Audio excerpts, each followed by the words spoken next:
आपने वो कहावत तो सुनी होगी, शर्म औरत का गहना होती है। और इसी वजह से औरतों पर कितनी पाबंदी लगाई जाती है। ऐसे उठो वैसे नहीं, ऐसे चलो वैसे नहीं। और तो और अपने शरीर के बारे में भी बात करने पर औरतों पर पाबंदी है। 21वीं सदी में जीते हुए भी आज ऐसे कितने ही घर हैं जहां पर पीरियड्स के बारे में बात करना आज भी अजीब माना जाता है। और तो और महिलाओं के प्राइवेट पार्ट से जुड़ी हर बात दबी हुई आवाज में की जाती है, लेकिन हम तो करेंगे।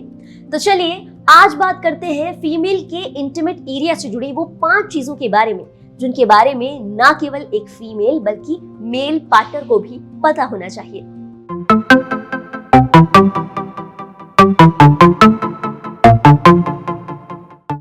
बहुत अजीब बात है, लेकिन अपनी पूरी जिंदगी एक बॉडी पार्ट के साथ निकालने के बाद भी महिलाओं को ये पता ही नहीं होता कि उनकी वल्वा आखिर दिखती कैसे है। जी हाँ, वल्वा, वजाइना नहीं, वल्वा। अमूमन तौर पर महिलाओं के प्राइवेट पार्ट को वजाइना कहा जाता है, लेकिन ये वजाइना नहीं बल्कि वल्वा है। ऊपरी सिरे पर क्लिटोरस और उसकी फोरस्किन, बाहर दोनों ओर वजाइना को कवर करने वाला लाबिया, और ये है यूरिथ्रा जहां से पेशाब बाहर आता है, और ये हिस्सा वजाइनल ओपनिंग है जहां से पीरियड्स का खून और डिस्चार्ज बाहर आता है। जस्ट टू बी क्लियर, ये दोनों अलग अलग रास्ते हैं। जहां महिलाओं की हेल्थ से जुड़े टैबू वर्ड्स के बारे में बात आती है तो सबसे पहले नाम आता है पीरियड्स का। पीरियड्स से जुड़े ऐसे कितने ही मिथ्स हैं जो आज भी पॉपुलर हैं। इनमें से एक है कि पीरियड्स के दौरान निकलने वाला खून गंदा होता है, लेकिन ऐसा बिल्कुल भी नहीं है। आइए समझते हैं कि आखिर पीरियड्स आते ही क्यों हैं। जब एक महिला की ओवरी से बाहर आने वाला होता है तो ओवरीज यूट्रस को सिग्नल भेजती है। इसके बाद यूट्रस अपने अंदर नर्म बिस्तर जैसी कोशिकाएं बनाने लगता है, जिसे एंडोमेट्रियम कहा जाता है, ताकि जब एग फर्टिलाइज हो तो इस लाइनिंग में आकर आराम से लग जाए और अपनी ग्रोथ पूरी कर सके। लेकिन अगर एग को फर्टिलाइज होने के लिए स्पर्म नहीं मिलता तो इस लाइनिंग का कोई काम नहीं। एक समय के बाद ये लाइनिंग शेड हो जाती है और इसी वजह से पीरियड्स आते हैं। ये बॉडी का एक बहुत ही जरूरी प्रोसेस है जिसकी मदद से body unfertilised egg, dead egg और एंडोमेट्रियम को शरीर से बाहर निकाल देती है, ताकि आपको आगे कोई परेशानी ना हो। इसके बारे में ज्यादा जानकारी के लिए आप हमारा ये वीडियो देख सकते हैं। अब बात करते हैं सबसे कॉमन टॉपिक के बारे में कि अपनी वजाइना, वल्वा का हाइजीन कैसे मेंटेन किया जाए। आपको ये जानकर हैरानी होगी कि आपको वल्वा की सफाई के लिए किसी खास क्लीनर या फिर सोप की जरूरत बिल्कुल भी नहीं है। दरअसल वजाइना एक सेल्फ क्लीनिंग ऑर्गन है। वजाइना में मौजूद गुड बैक्टीरियाज की टीम उसे इन्फेक्शन से बचाने का काम करती है। डेली हाइजीन को मेंटेन करने के लिए हल्के हाथ से माइल्ड सोप का एक स्वाइप काफी है, और वो भी बाहर की ओर से, यानी वल्वा पर, वजाइना के अंदर नहीं। इसी के साथ आपकी पैंटीज कॉटन की बनी होनी चाहिए, क्योंकि एक ब्रीदेबल फैब्रिक है, इसीलिए इसमें किसी भी तरीके के बैक्टीरिया की पनपने के चांसेस बहुत कम होते हैं। इसके अलावा प्यूबिक हेयर हटाना आपकी पर्सनल चॉइस है। हटाने के लिए ट्रिमिंग सबसे अच्छा ऑप्शन है। आप चाहें तो शेव भी कर सकती हैं, लेकिन जब भी करें तो बालों की ग्रोथ की दिशा में, नहीं तो आपको इनग्रोन हेयर की समस्या हो सकती है।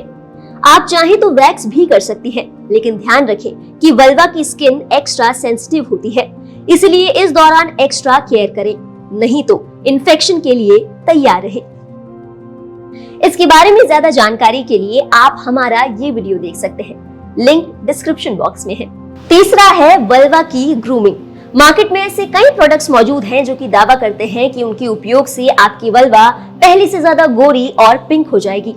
गोरा और pink private part fantasy word के लिए काफी अच्छा है, लेकिन असल में हमारे जेनिटल्स, आर्मपिट और एल्बो जैसे अंग हमेशा ही दूसरे अंगों से थोड़े डार्क होते हैं, और ये बिल्कुल नॉर्मल है।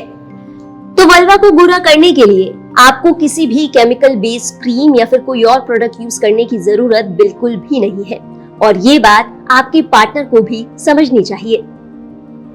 तो वल्वा को गोरा या पिंक बनाने के लिए आपको किसी भी तरीके के प्रोडक्ट की जरूरत नहीं है। और वजाइना को महकाने के लिए बाजार में कई सारे परफ्यूम्स भी मौजूद हैं। लोगों को लगता है कि इससे उनकी सेक्सुअल लाइफ बेहतर हो जाएगी, लेकिन समझें कि इससे आपकी वल्वा की हेल्थ पर बहुत बुरा असर पड़ सकता है। वजाइनल डिस्चार्ज में हमेशा ही एक सिट्रिक स्मेल रहती है, जो कि आम बात है। ये बात आपको और आपके पार्टनर दोनों को समझनी चाहिए। तो प्राइवेट पार्ट को महकाने वाले परफ्यूम्स या फिर कोई और प्रोडक्ट, यहाँ तक कि पाउडर भी is a big no no.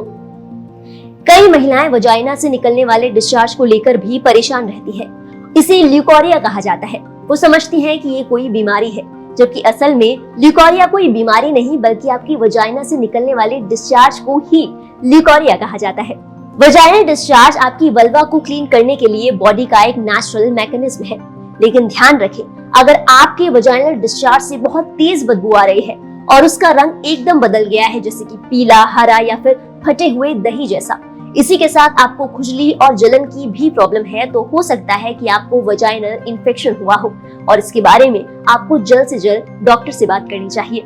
इस बारे में ज्यादा जानकारी के लिए आप इस वीडियो को देख सकते हैं। अब बात करते हैं उस चीज के बारे में जिससे महिलाएं अक्सर बहुत परेशान रहती है, यूटीआई यानी यूरिनरी ट्रैक्ट इन्फेक्शन। महिलाएं अक्सर कंप्लेन करती हैं कि वो पब्लिक टॉयलेट में जब भी जाती हैं उनको यूरिन इन्फेक्शन हो जाता है, लेकिन ये बात बिल्कुल गलत है। हालांकि पब्लिक टॉयलेट पर कई सारे बैक्टीरियाज होते हैं, लेकिन यूटीआई होने का मुख्य कारण ई कोलाई बैक्टीरिया है, जो कि आपके एनस में पाया जाता है।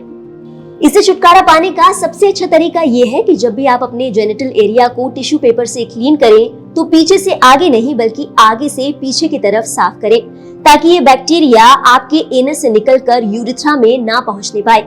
इसी के साथ ये भी हो सकता है कि ये बैक्टीरिया आपके पार्टनर की बॉडी पर या फिर कहीं और हो, इसीलिए सेक्सुअल एक्टिविटी के तुरंत बाद यूरिन पास करना बहुत जरूरी है।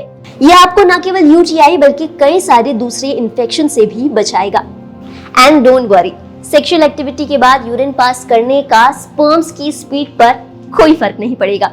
अगर इससे जुड़ी ज्यादा जानकारी आप चाहते हैं तो हमारा ये वीडियो देख सकते हैं, लिंक डिस्क्रिप्शन बॉक्स में। विमेन इंटीमेट हाइजीन को मेंटेन करना एक बहुत वास्ट टॉपिक है।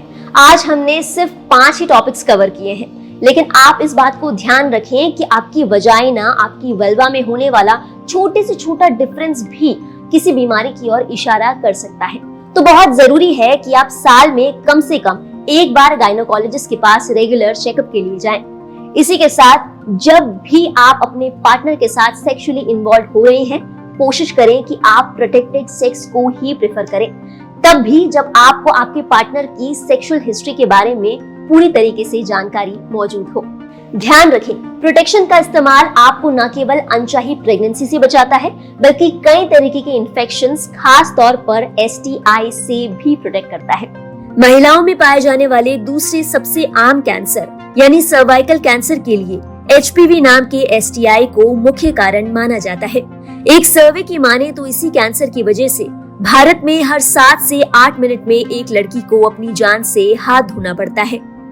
तो दोस्तों, आई एम श्योर आज की वीडियो में आपने कुछ नया सीखा होगा। अगर ऐसा है तो इस वीडियो को लाइक करना ना भूलें और इस वीडियो को न केवल फीमेल्स बल्कि ज्यादा से ज्यादा मेल्स तक भी पहुंचाएं, क्योंकि अपने पार्टनर की इंटीमेट हेल्थ का ख्याल रखना हर जेंटलमैन की जिम्मेदारी है।